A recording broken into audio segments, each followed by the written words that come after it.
Washington, D.C. is about to change more in the next 5 to 10 years than it has in the last 35. We're talking about a new 170-acre neighborhood from the ground up, a massive European-style wellness resort, and thousands of new homes replacing empty office buildings downtown. Now, I've lived in the Washington area for 26 years, and I've worked in D.C. real estate long enough to know which projects actually move the needle, and I've never been more excited about the future of this city.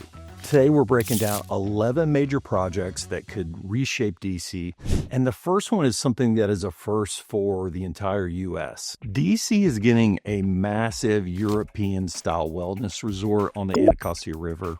It's called Therme, which is a German word that means thermal bath. And this isn't just a spa, it's more like a resort. I mean, we're talking about thermal baths, dozens of saunas and wet rooms, mineral pools, water slides, and multiple restaurants all in one destination. What really stands out is the scale of what it offers. The price is expected to be around $45 per person, and the facility will handle up to 12,000 visitors a day.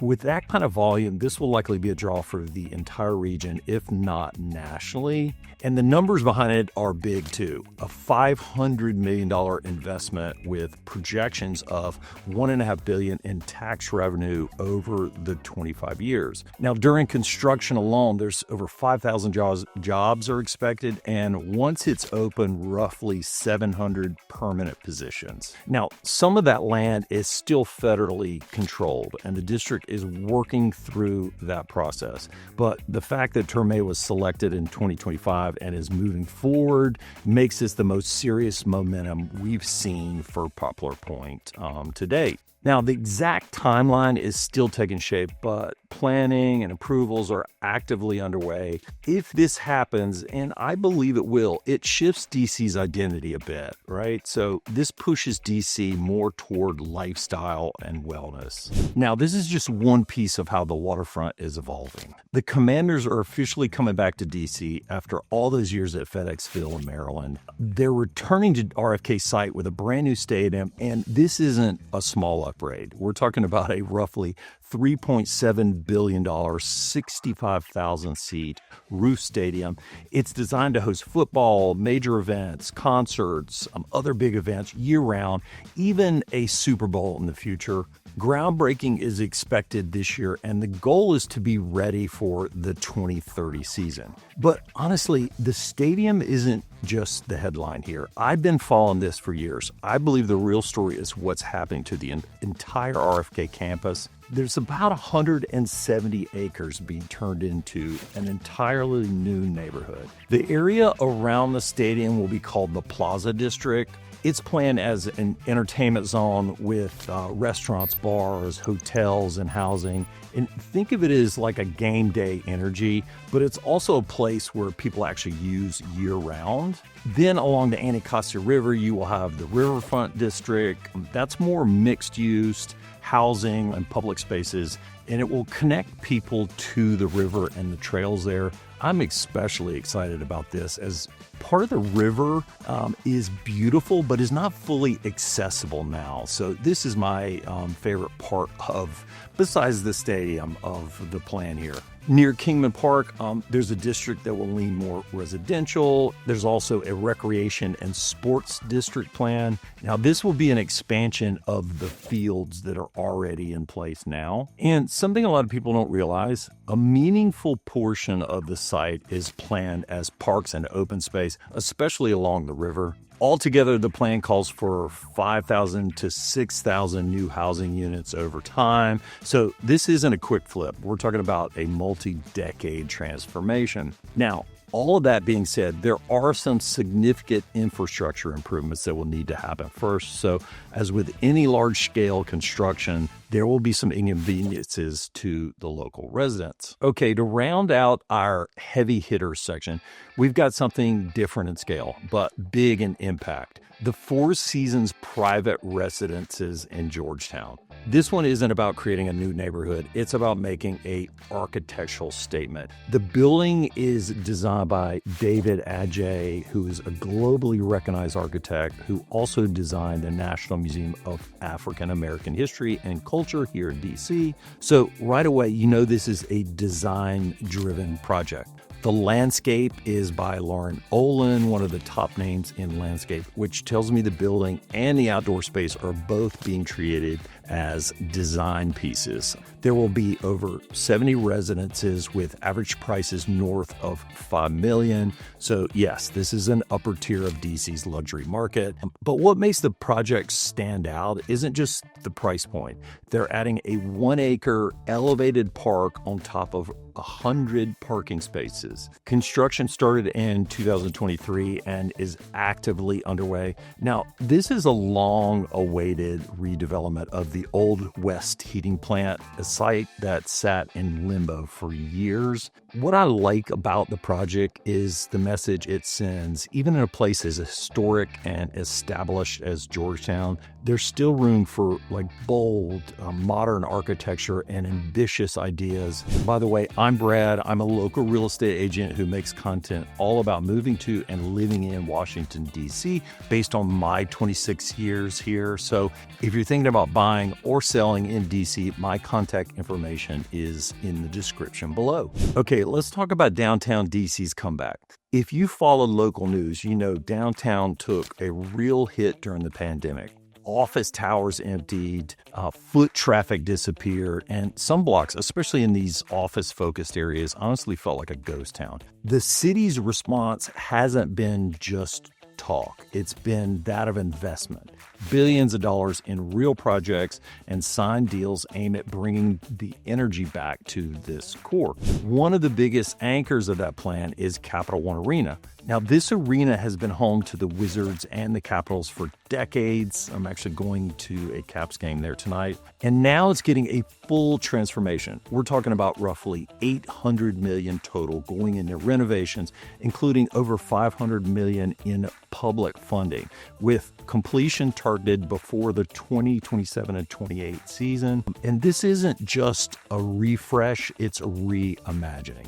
The exterior and interior are being redesigned with inspiration from the original L'Enfant plan in DC, and the National Portrait Gallery is getting a facelift. The goal is the modern arena that still feels rooted in DC's historic architecture. Inside, it's all about upgraded experiences for the fans, with new premium spaces like the United Globe Club and the ultra-exclusive suites called the Vaults, with the private bars and lounge-style seating.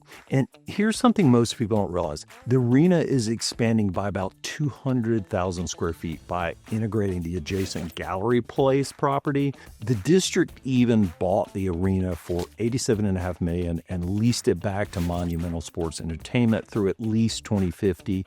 Possibly 2070. And look, that tells me this isn't temporary. This is a long-term anchor for downtown. And remember, not long ago, there was serious talk about moving these teams to Virginia. If that happened, Gallery Place would have taken a huge hit.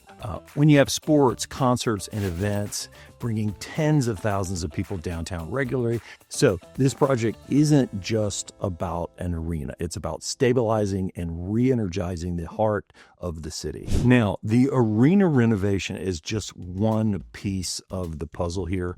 The surrounding public space is getting a major upgrade too.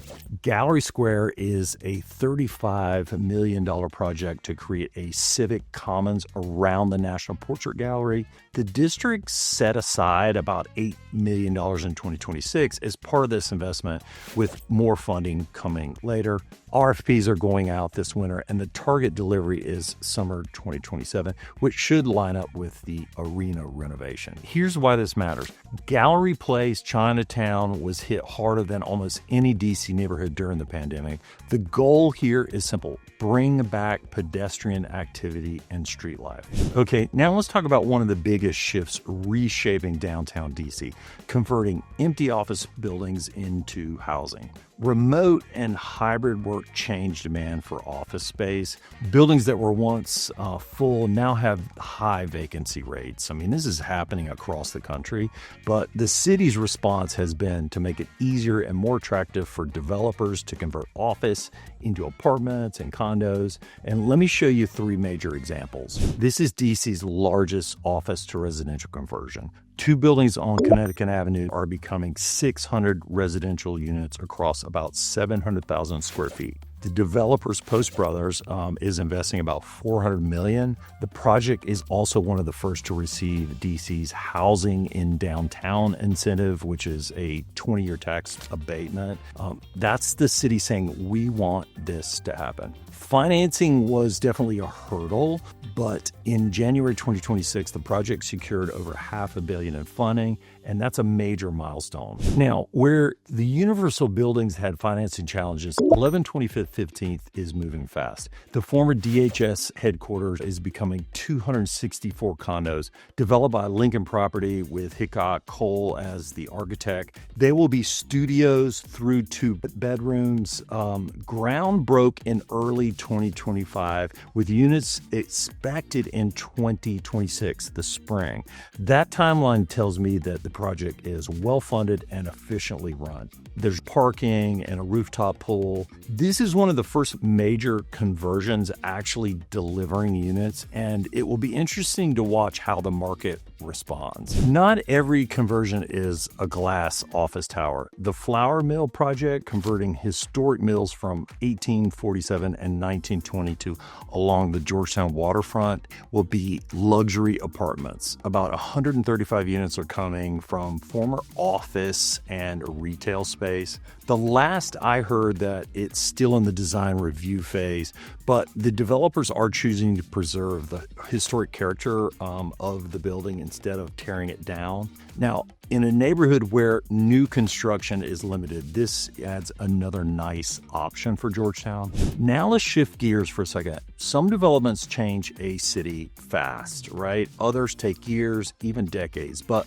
when they finally land, they reshape entire neighborhoods. The McMillan sand filtration site is a 25-acre property that sat unused for decades. The delays were legendary. Basically, everything that could slow a project down did. But now it's real. I'm talking about the Reservoir district. Plans include medical office space, townhomes, multifamily units, retail, a recreation center, and a 6-acre park. EYA's townhomes are selling quickly now, and a Sprouts Farmers Market is planned for the site. After 20 years of obstacles, seeing homes actually sell here is quite remarkable.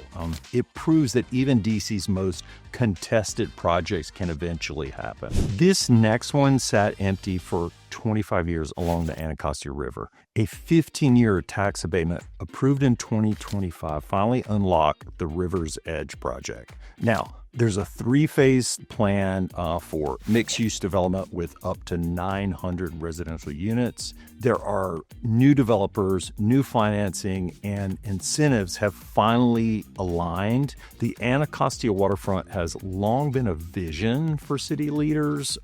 This project is going to test whether that vision becomes reality. If you think 20 to 25 years is long, Federal Center Southwest is truly a multi-decade play. This 200-acre area around L'Enfant Plaza is gradually being reshaped as the federal government sells off properties there.